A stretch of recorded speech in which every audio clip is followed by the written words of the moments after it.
Medical line specialist, it's more on the QA side of things. Geographically located in a very, very good place where East and West meets, right? So attach themselves to the startup a lot. The startup become big. You see the early employees sit on a lot of equity and they make a lot of money. They become rich. Hello people, we are ECL MIT and today we have Manish D'Souza sir with us, the partner of Eagle Wings Venture. He was also the panelist in MES. So sir, welcome to our podcast. I am Aayushi And I'm Gyana. and we are your hosts for today. Welcome, sir. Thank you so much. Thanks for the invite, and it's been a pleasure. Hectic 2 days, but then thoroughly enjoyed. So, coming back to our conversation, so you are an MIT Biomed graduate, right? So, your first job out of college was a medical language specialist. So, can you please explain us what was it and what was the profile actually? Medical line specialist, it's more on the QA side of things in terms of medical records, managing medical records. Was a job, I mean, I was preparing for GRE that time, so I just got the job to keep myself busy. So it wasn't something that I really enjoyed. It was a boring job. That's why I moved into investment from there. So sir, we actually want to know how was the transition from that to that investment advisory. So how did that transition come? Okay, so at my first job, what I was doing was very, very mundane, like wasn't something exciting. As a person, I think as an engineer, all of us like solving problems, like some intellect, like some analytical ability to be used, right? So that wasn't there, was getting a little boring, so I like to explore things and understand how things happen in a deep manner. So I never understood money, right? I never understood how a bank works. I never understood what investments, how the rich gets richer, why everybody's stuck working. Because I thought, okay, this work to get this money is not worth it. So I thought, okay, what are the rich doing? And that's what I wanted to figure out. So that what led me into the whole investment space. I started reading books, newspapers on business. Started watching YouTube videos on what's happening, business magazines, no novels. I was reading personal finance. Wanted to understand every aspect of finance, how it works, how to grow money, and that became an obsession and became a passion. To a point, I was not going to the office and I was trading in stocks. I was making money there, so it made so in a month I should go maybe 2 weeks to the office and then do trading there, right? So that obsession came to a point where I thought spending more time doing this and not my job, let me get into investments, like as a profession. So that's how I moved from being a biomedical engineer to managing money, investing by myself, managing other people's money, and then advising people. So that was my transition into investment advisory, which led me into other things. So, you worked in Dubai for like 9 years. So, how do you compare? How do you compare Dubai and India? So Dubai has been a trade hub from the beginning. It's geographically located in a very, very good place where East and West meets, right? So a lot of trade activities happen. Again, Dubai is not democracy, so a lot of decision making is faster. Implementation is more faster. Infrastructure is much better. So you get to meet, working in Dubai, you get to meet East, West, a lot of Indian expat population. So you get to meet and understand a lot of culture. Moving around is easy. I stay in Bangalore, so I know how easy it is to move from one place to the other. So you're kind of stuck in Bangalore. Same case with Mumbai. Infrastructure is very good in Dubai. India has a very good human potential. The students over here, the startup culture over here, it's very, very different from there. There's a lot of people want to do things, build things, and change the way the things are. Right? That's very different. The energy in India is very different from the energy in energy is posh in Dubai. Here it's that grit and grind of every day building something is much more evident. Even if you take a vendor, right, in India, it's always you can see that his struggles through the day and you understand what he goes through. Like people who are building business, you should look at these guys. Like even farmers. Right? Farmers are entrepreneurs. People want to be tech entrepreneurs now, but farmers, they invest their money. They would have saved whatever. They put 50-60% back into their business for the next crop, and they are the real entrepreneurs. So here it's that culture is always there. Dhanda is something that is India. So sir, since now you're back to India, so what do you think has changed when you graduated from India and when you came back? So how was India before versus now? Wow. The mindset has changed a lot because when I graduated, yesterday I was talking in the panel as well. So we all wanted to be part of big corporates, Right. Infosys, TCS, anything, Honeywell. So that was so placement was a big thing for a college, and everybody tried to get the best companies to come and take the students there. That culture has totally changed from that point, and also nobody had the entrepreneurship mindset. It was a big risk. Nobody used to get funding. Even their parents were never used to like, okay, no, don't do that. Get a job, earn your money, then you take risk on that. That was the case back then. Now with Shark Tank coming in, there's more acceptance of starting up, and so the Dhanda culture is back. Right? People are more educated and they align their education towards what they want to do. That is a big change because I got into engineering because I got good marks. So I had two choices: be a doctor or engineer. So I thought engineer is cooler than being a doctor. So I got into engineering. That is not there anymore. Like people don't really want to. Like people can get into art. I know somebody who's studying music. 20 years back, that would never be an option. You study music on the side. Right. That was the thing. Somebody is studying sports in like sports psychology. So that would never be without IPL or without any leagues. At that point, that was never a case. You never had any job opportunities. So adding to the comparison of Indians, so how do you think India would look and Indians would look in the next 10 years? So I mean, we are at a. So I would say next 10 to 20 years, number of enterprises that will come, companies that will be formed, will be more than what has already happened through India's life, from independence to now. So that's the opportunity that we all have, you guys have, right? Not only starting up, even working for these, right? So when you start something, you eventually give jobs, improve life of so many people, your employees, who you interact with, you're making life better for your customers, users, you increase the per capita income of the country, eventually get into CSR and stuff like that, improve around you, like that eventually impacts the country. So I think this whatever's happened now, so it's a formula that's working right now. People will keep implementing, and this thing keeps. I would say this decade coming from like till about 2030 is when we'll see India really growing. Talking about risks, what are your thoughts on the current funding crisis and how long they might last? I don't think there's funding crisis.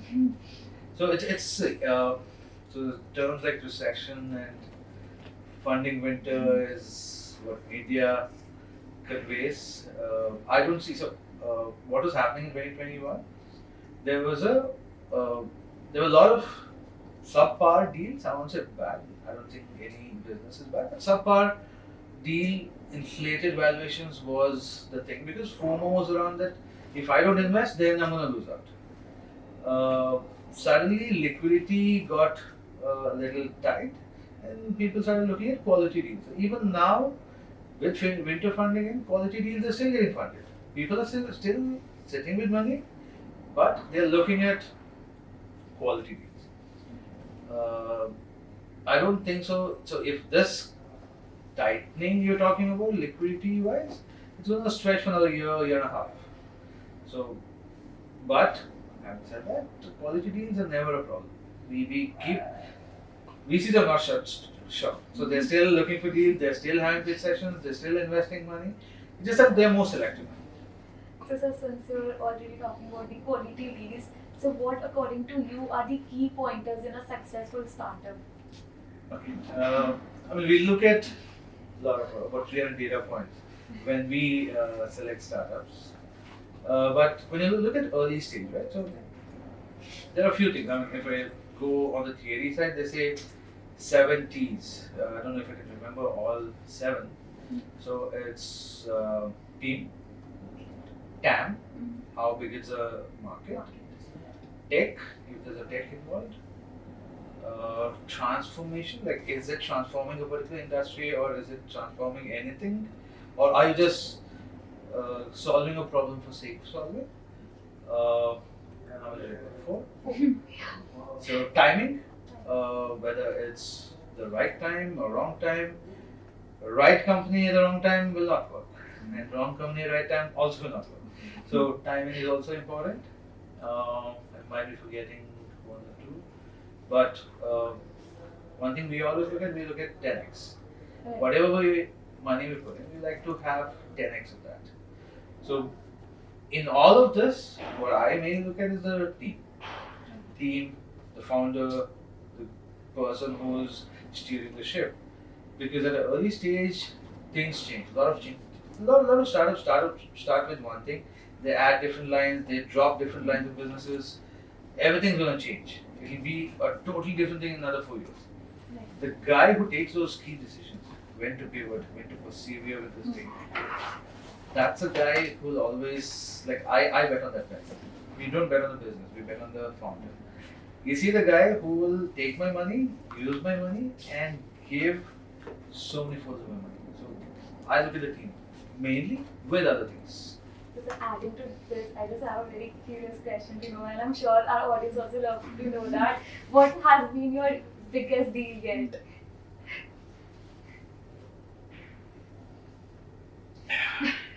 Biggest deal in terms of numbers.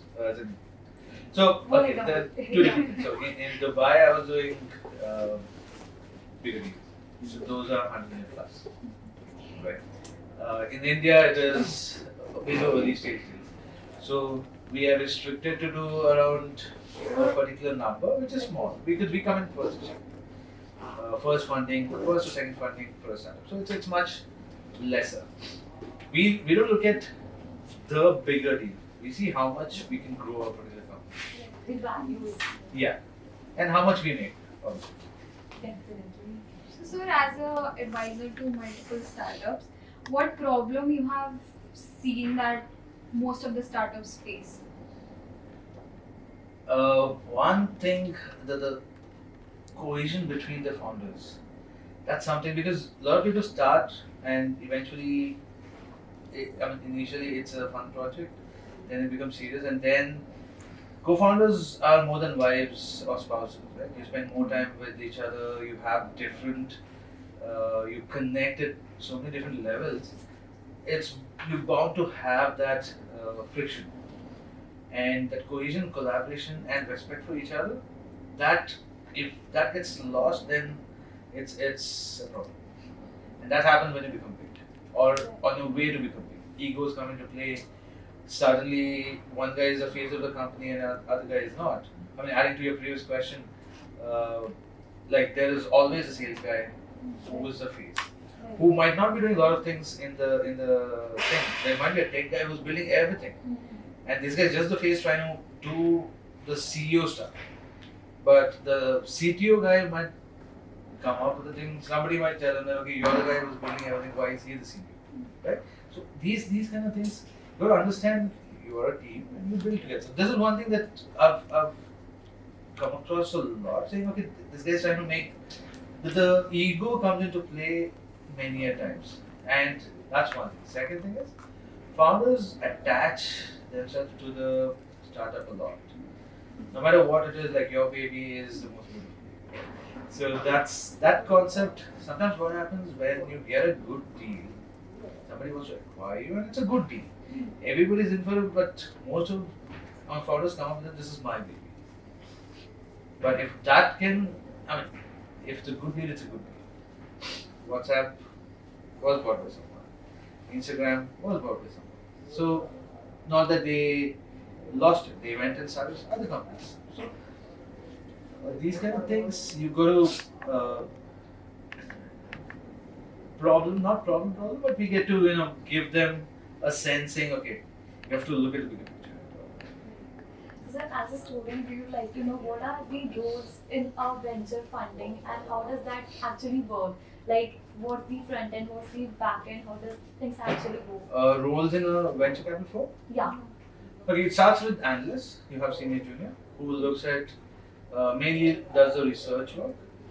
Every deal that we get, any market research, competition research, MIS, all the number crunching is done by the analyst at the back end. You have associate coming after that who kind of gets the first, connects with the founder, understands the initial bit of business, does a bit of research as well. Then comes principal, who's kind of the person who is in charge of sourcing the deal, getting the founder pitches done, understanding the deal, and presenting it to the next level, which is who are partners. Partners will be quasi decision makers. They eventually, it's the managing partners who has equity in the fund, who invest in the fund, and they're the managing partners or general partners. So these are the different levels. Adding to that, how would you describe your career in a sentence?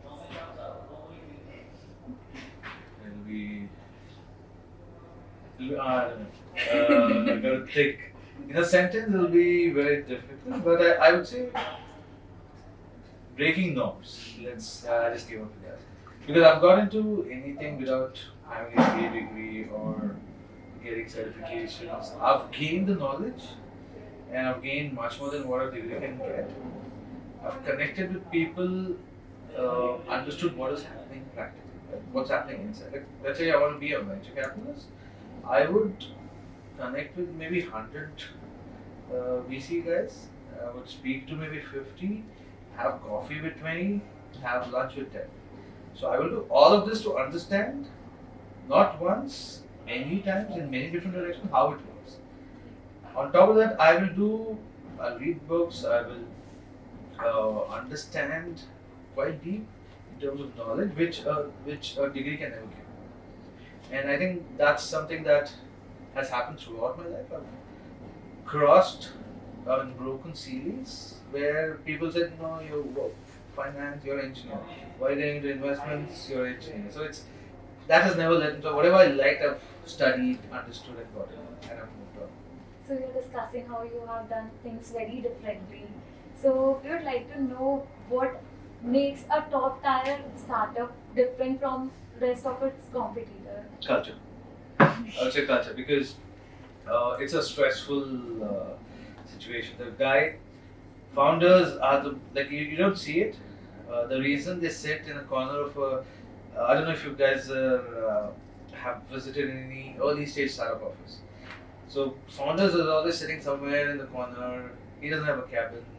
He'll go to the cafeteria, he'll go sit in the balcony and he'll be working. The reason he needs space because there are 10 different things he's trying to solve and it's a very lonely journey. He's all by himself. Nobody telling him anything. He has to figure things out. He knows he's gonna fail, but he still has to try. And as a founder or as a businessman, any business for that matter, like you pay everyone else and then you take the money. So that's why starting a business is really hard. As an employee, you get the money first.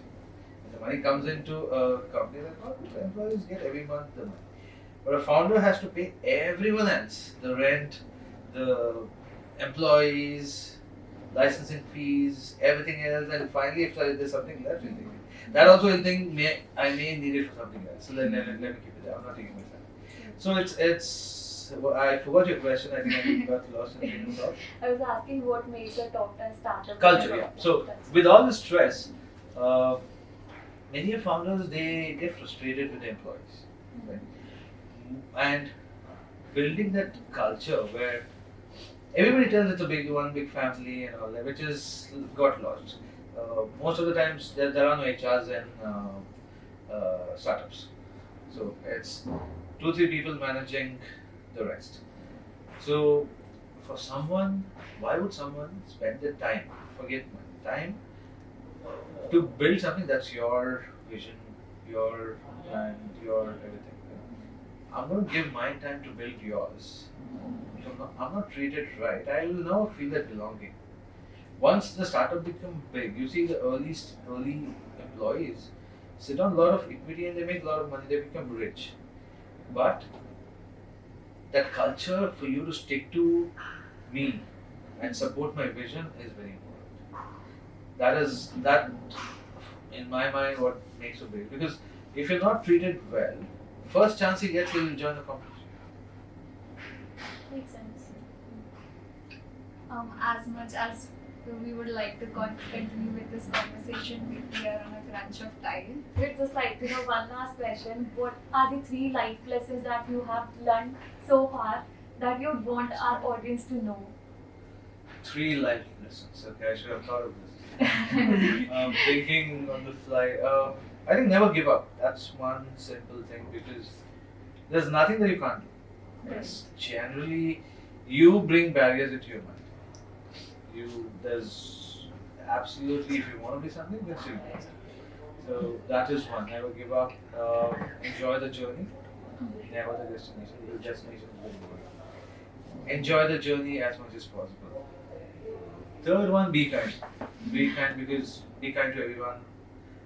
Anybody you meet on the road, in a restaurant, in a cafeteria, whatever, be kind. You never know, he might be your boss next. Right? So I think these are 3 that I have. Thank you so much. It was really nice having you here. So we had a great podcast with you. Signing off, ESL MIT. Thank you very much. Thank you.